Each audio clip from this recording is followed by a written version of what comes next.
Welcome to the Learner Experience Evolution, a podcast for corporate learning leaders, featuring interviews with change enthusiasts at Alencom and in the larger corporate L&D community.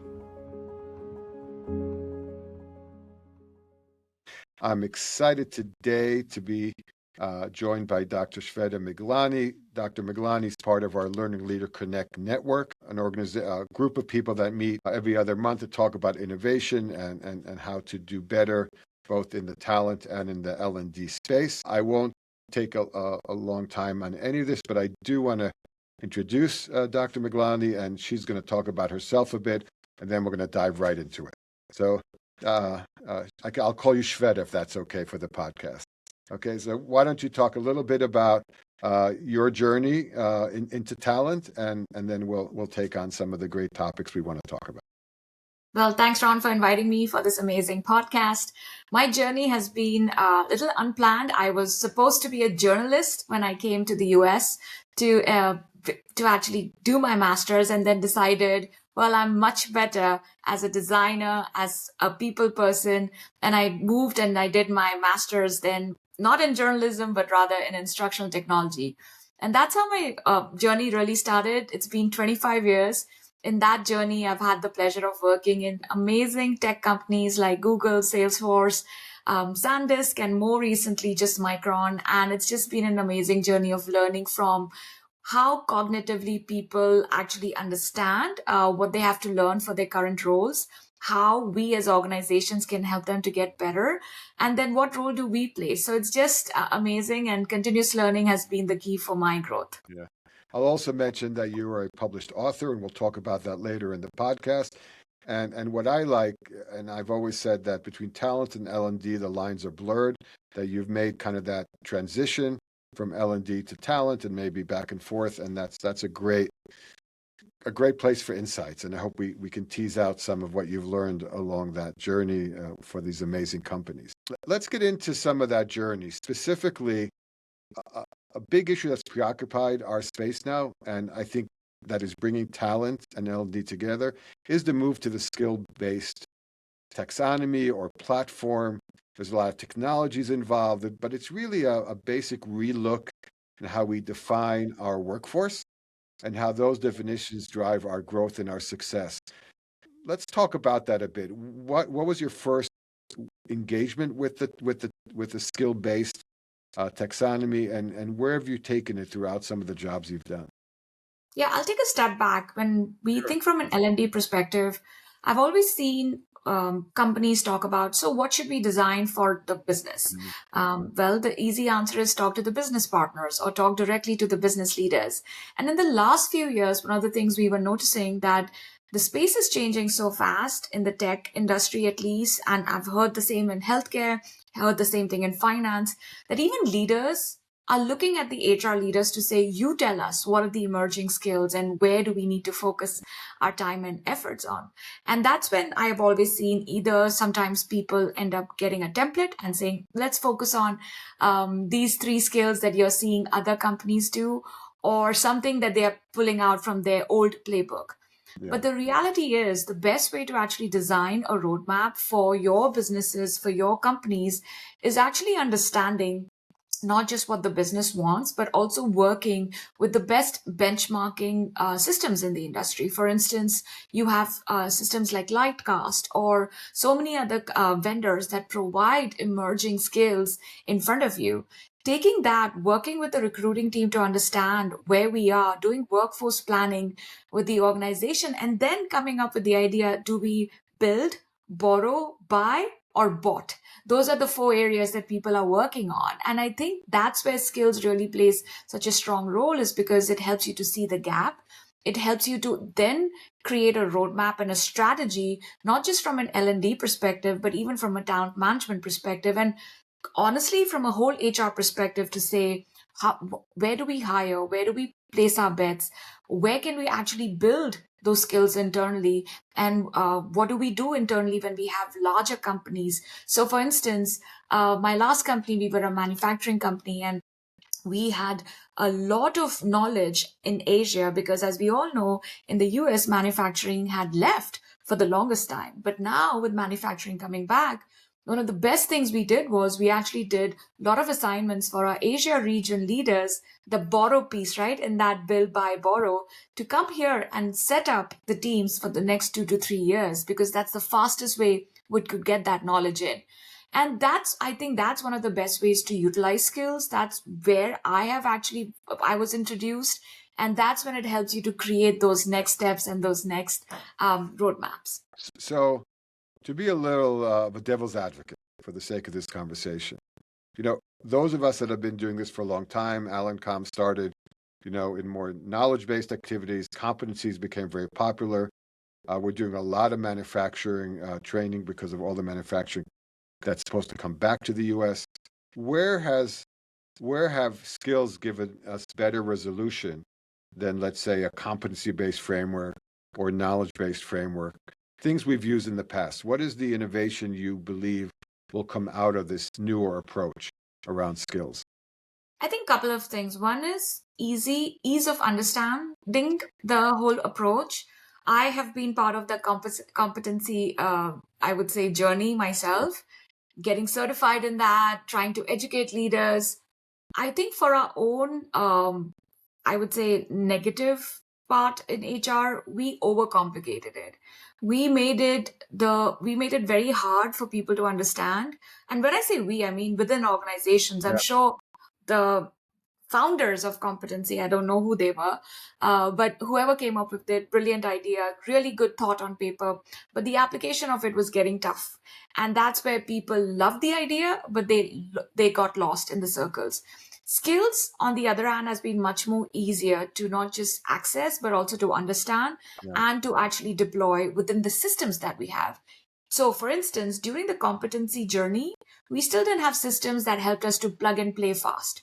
We still use Excel sheets. That's what my memory is. We didn't have systems that talk to our SAP data of understanding. For instance, if Shveta is with the organization recently, what competencies is she bringing from the outside, and what competencies does she need to grow in her current role and obviously her aspiration? Versus we have taken that narrative and we've put that in the skills journey in a much more easy manner by not just giving a blueprint, but also giving systems, and kudos to the industry for doing this, so that you can plug and play and you can actually start showcasing the data, you can start showcasing dashboards, and you can help leaders to make decisions faster.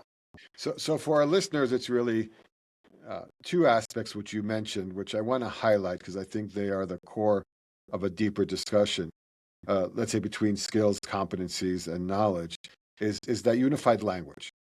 And one of the reasons we're excited here at Alencom about the skills transformation, because it enables talent and L&D to work better together. And as you said, it really enables us to communicate across the organization in a way that a stakeholder could understand. Here, what are the skills you need for this job? And again, jobs also confuse things, right? Because is it a competency? It's a job, it's a skill. So the agreed upon nomenclature is better. But the other thing you said is the resolution. Are skills more transportable from an organizational perspective than competencies? And I get very excited when I look at resilience in an organization, a term that corporations don't use, but the military uses them, first responders use them. It enables us to get to that point of, are we ready for the future? Are we resilient? And from your experience, if you look at the companies you worked for, how did moving to skills make them better, stronger, more nimble? Can you kind of pinpoint some examples? I think the jury's still out on that one, because we have not really come to that, even the first milestone to say, yes, skills have really helped so-and-so organization at a large or at a scalable level.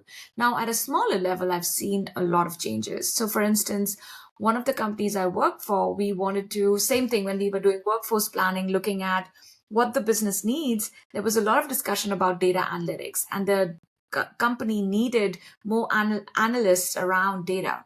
And that's when we sat down with the leaders to make a decision on build, buy, borrow, or automated through bot, right? And then once we decided that they want to invest in building a workforce around that, we actually went back and we worked with a lot of our partners like Udemy, Udacity, all these organizations in the industry to say, what do you have already pre-packaged, what can you customize for our organization, and what can we actually get ready in a faster manner. So that was one thing that think the results were very fast within a year's time. And I say fast, a year sounds a little late, but when you're building skills internally, you need that much time to look at, well, not just getting certified, but are they applying it for the job instantly. That instant gratification of application of their skills, not just by the individual for their growth, but also for the organization to say, yes, it's worth spending that money. I think that's the key. That's where the results are absolutely important. And that then feeds back to the rest of the organization to say, oh, great, if this function could do it, maybe we need to put that investment too. And investment is not just money. It's about giving those engineers, those technical leaders, or whoever those employees are, time away from their job to learn so that their future can be, a little bit more concrete. And that's the kind of commitment and change management that is really important and that leaders need to commit for. Yeah. One of the, you got me thinking about a lot of stuff. So I hope our listeners are enjoying this as much as I am. The one of the areas I have a concern about is that the longevity of a skill. We're now in the quickest, fastest transformation I think business processes and roles have ever been. Yeah. So what is a job today versus the job next week? It's not even next month, next year is moving so quickly. How do we build stability into our skill taxonomies? The concerns we're having when we meet with clients, we're doing so many new, what we used to call needs analysis. Now it's really helping them define their skill taxonomy. Some, as you mentioned, they get from outside. We're even looking at how JD Powers and some really traditional benchmarking organizations.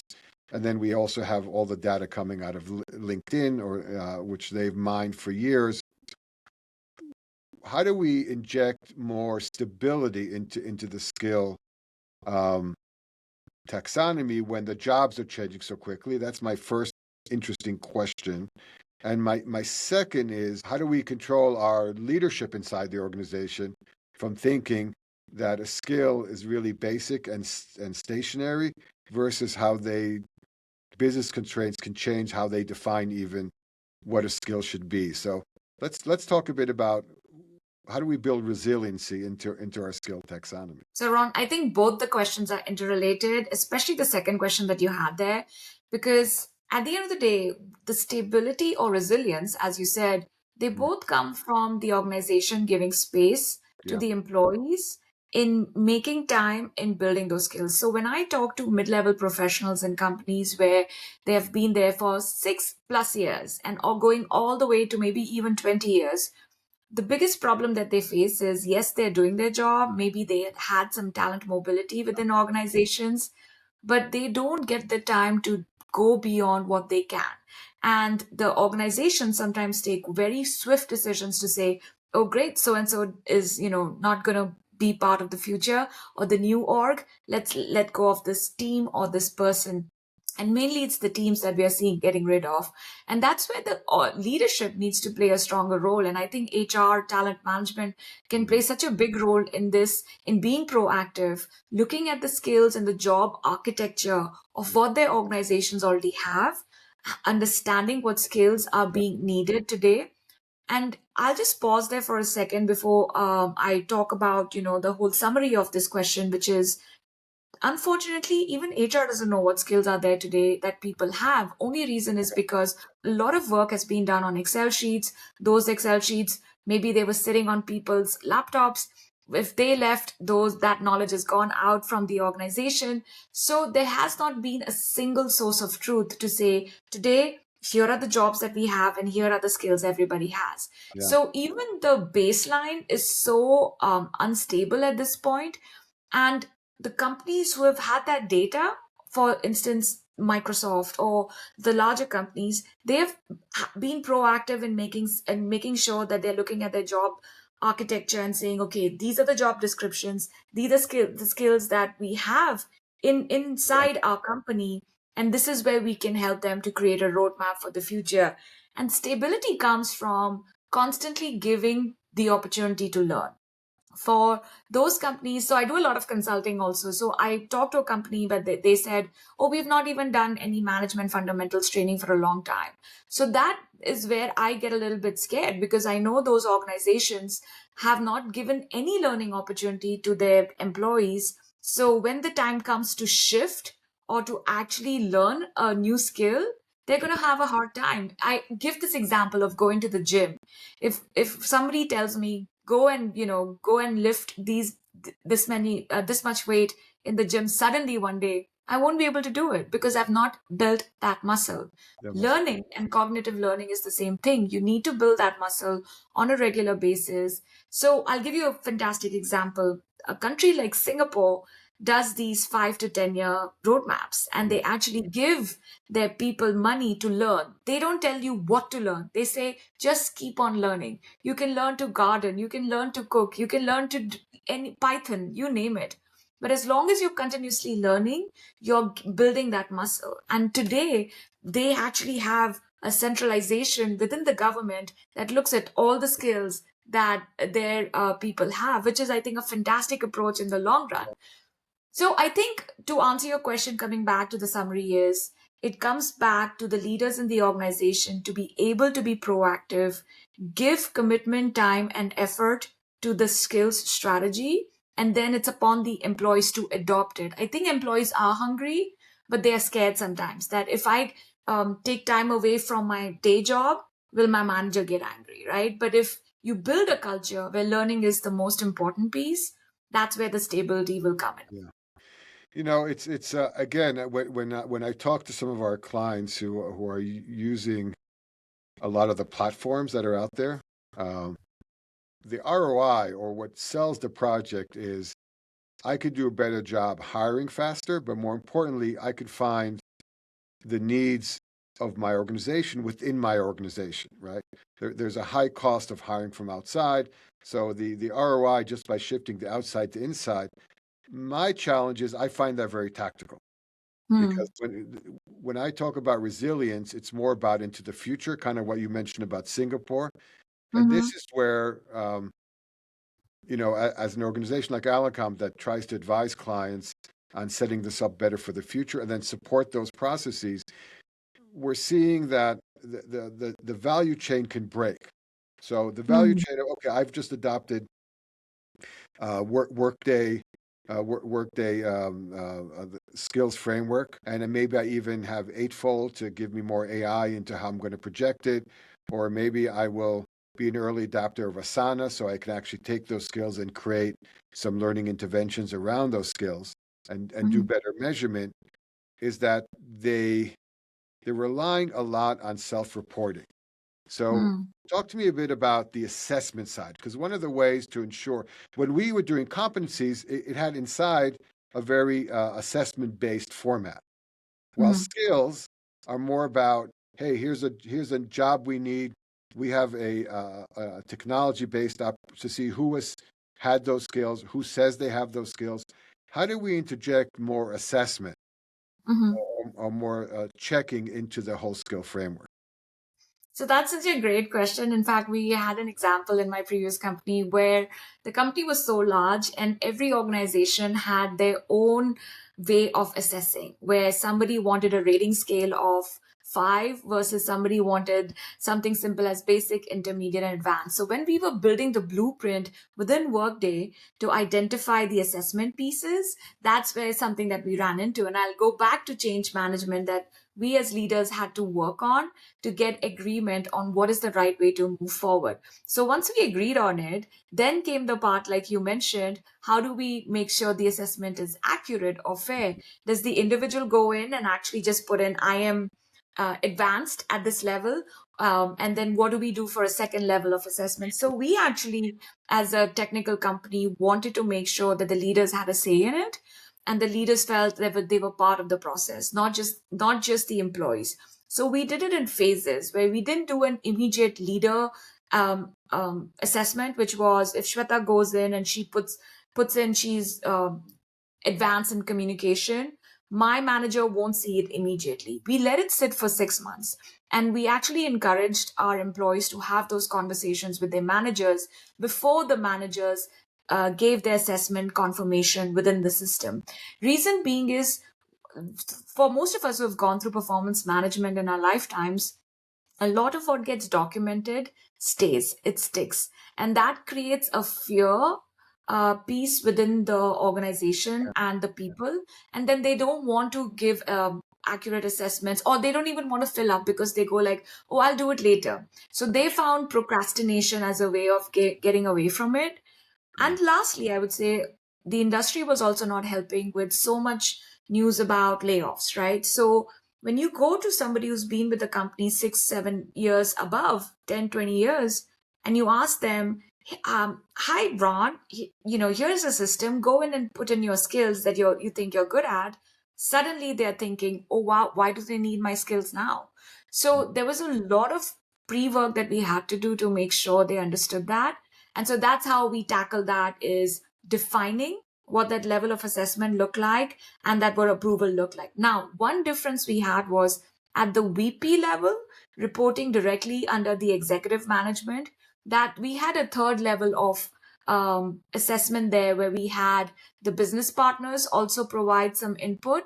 And we just did a pilot for that. We didn't put that Yeah. at scale because we wanted to see, are we getting a triangulation of accurate skills for this high level business leaders. Yeah. So I think that was a good approach. I think it might work for some companies, it might not for the others, but I think it goes back to understanding the culture of your company and saying, what is the right way to govern this in the long run? Yeah. Because the more people touch the system, like job architecture, when we went into our job architecture data, we realized it was completely all over the space because more than 200 people had touched it in the last few years. So the governance piece then becomes so important as part of attaching to the assessment. How do we do it? How do we audit it? And how do we make sure it's updated on a regular basis?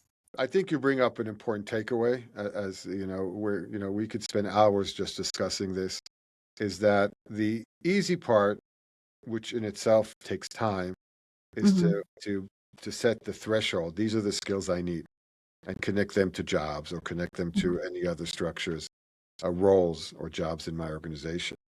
The hard part is how to govern it, the governance. And governance is not just assessment, it's also what data is collected, how is it brought in. Yeah. You know, if you're using AI, how are you policing those AI assumptions that are created on the fly? So what Yes. guardrails are you putting in? There's a lot of issues that I think will come around gender discrimination, other things that have to be guardrailed into the system, right? Mm-hmm. Because we still have jobs that are predominantly tied to one sex or another, and I think that Mm-hmm. there's biases in there that need to be dealt with. On the assessment side, I think that's the real Achilles heel. Our current assessment strategy is based on 180, 360 assessments, certification-based, test-based assessments, um, very low-level self-reporting type assessments, and I think that we're using old world paradigms for a new world approach. And Mm-hmm. this is where we get excited in Alencom because we're starting to use AI-driven activities in our learning design to pull out uh, observations on tied to behaviors. So Mm-hmm. any simulation that you're asking, we do this a lot for call centers, leadership, and sales. It's scary how easy it is to do it now, where you can build a lot of stepping stones within your engagement process with an employee where they get a chance to exhibit um, activities or behaviors that then can be assessed for certain skills that go into Mm-hmm. those behaviors. Mm-hmm. We've always worked in one direction. We've tried to influence behaviors through learning. I think we can now do a better job in analyzing current behaviors, create that benchmark to really assess what skills or what ranking and what skills does an employee have. Now, there's a Mm-hmm. lot of governance around that as well, stuff I mentioned. Where do you think the assessment world will go in the next few years? Or let's take a future looking approach. If you were now 3 years, we had the same podcast in the world of AI, maybe even next month, where would we be in the whole skills-based idea or concept? I think because the systems are connecting so well these days. For instance, we were a Microsoft shop in my last company. So even the generative AI we used was from Microsoft with all the firewalls and everything nicely done. So, for instance, when I did my assessment of my team, I had 45 people reporting to me. I would just go into the system and say, what was my last conversation with XYZ? And what have they done in their development goals? Bring it all together. So for me as a leader, it made things much more easier to put everything under one space rather than me looking at a Word document or Excel sheet or my own written notes. So for me, that's the same idea that I think in the next few years, not even few years, like you said, in the next few months, we'll start seeing the adoption of to seeing how organizations can use the data in a more comprehensive manner. And that's where the assessment pieces can be built in to say, how quickly is Shweta responding to her emails? The service level agreements. I know how many times internal service level agreements never work when, let's say, IT is supporting HR for a project or HR is supporting a business for a project, and those SLAs go out the window because nobody's keeping a track of it. So by interconnecting the systems internally, having one truth of data, which is a data warehouse. I know in my last company, we were putting everything under Snowflake, which was a Yeah, really big undertaking.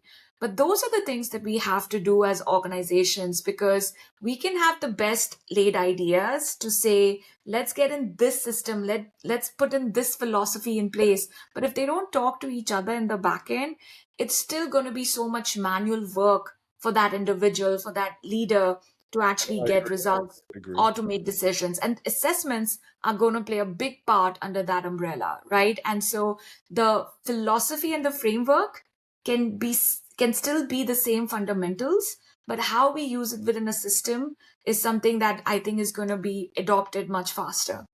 Well, I would love our listeners to suggest terminology because my core belief is that the whole word assessment is going out the window. When you Mhm. are recording conversations, when everything you do is being collected, uh, the ability of AI-driven systems to create a picture of what a person does well, not well, where he's at level one, level two, level three, can be an interesting future, even though it's scary for us because it's a black box. But we're talking about the future now. I can tell you Mhm. that the interim approach, at least that we're taking Mhm. with our clients, is we are encouraging them to use more a type of simulation-based activities within a learning journey so they can not only give feedback in the journey itself, but that data can be collected later to, let's call it certify. Again, I think these terms all have to change to Mhm. certify a person on, within the levels of the skill set. We use Mhm. this internally at Alencom to onboard our team members to use of AI, but that's a very micro case. We're, 75, 50 to 75 people having to go through that. But now scale that up to a recent project we did with 30,000 call center personnel. Mhm. How Mhm. do we, if they have skills around, soft skills around, empathy, they have hard skills around being able to use the right nomenclature, the right language, connect people to the right systems or procedures. Mhm. How do we interject simulations into the process that we provide our customer with new data, which helps them understand, even if it's not communicated to the learner, understand where they're at now and where the gaps they have to get to close into the future. You've been in this industry quite a few years, from when you came over to do your master's, as you said, to where you have done leadership positions in some pretty big companies. If you could give advice to yourself then, when you are just getting your first job out of your master's, what would you tell yourself, knowing what you know now? That does take me many, many years back, but Sorry, you no, don't. no, all Well, good, all good. Continuous learning is something that's helped me, and that's why I was able to make these changes. I wish I had expedited a lot of that, moved faster, just rolled up my sleeves and jumped into into the actual ditch to actually learn. And sometimes your work keeps you away from it. So my advice to people in this journey is continuous learning is important. Don't get frustrated with AI. Use AI as your Yeah, partner, and I think that's where you'll find the answers. That's where you'll find satisfaction, and you'll find you're more productive as you use these tools in a faster way. So the tools have changed. Earlier, we used to have all those editing tools from Adobe, right, which we all jumped in and we learned. And those rendering tools, you imagine how many times our systems used to fail. If you didn't have a Mac, things would not get sure. resulted in the right way. But all said and done, patience is very, very important, and understanding how to use that when you're learning is really important. So that would be my example: is patience, continuous learning, and expedited. Don't wait for tomorrow. So I'll add one more, and that's going to intro to my last thing I want you to talk about is I would add curiosity. I think that's the underlying factor in all those things. So I'm curious about the book you just published. Can you give us a 1 minute synopsis, if you can do that, into what drove you? You can show us the book cover, your career, navigate your career. So let's talk about that for a minute. Thanks, Ron. So navigate your careers just as the book says. I wish somebody had given me this playbook many, many years ago when I was in my professional career, but it's never too late. It talks about what are the 7 skills you need to actually make sure you're successful in your current role, and what can you do to aspire for that next role. And it is like a playbook, giving you step-by-step advice, giving you examples. I have actually interviewed people from Adobe, Mastercard, Zapier, you name it, large companies, small companies, even from a global perspective. So no matter where you are in the world today, pick up the book. It's there in Amazon. It'll give you a real good advice on what you can work on today, because things don't happen by chance. You need to plan for it. Well, that is amazing. Again, the book link will be in our show notes. Thank you again, Dr. Miglani, Shveta, which I prefer to call you. This has been great. Thank you, Shveta. And we'll see you all in this format in our next podcast. Thanks, Ron. You got it. Thank you for joining the Learner Experience Evolution. All episodes will be posted on the Alencom website, or you can subscribe wherever you get your podcasts. Please reach out to info@alencom.com with any requests or questions.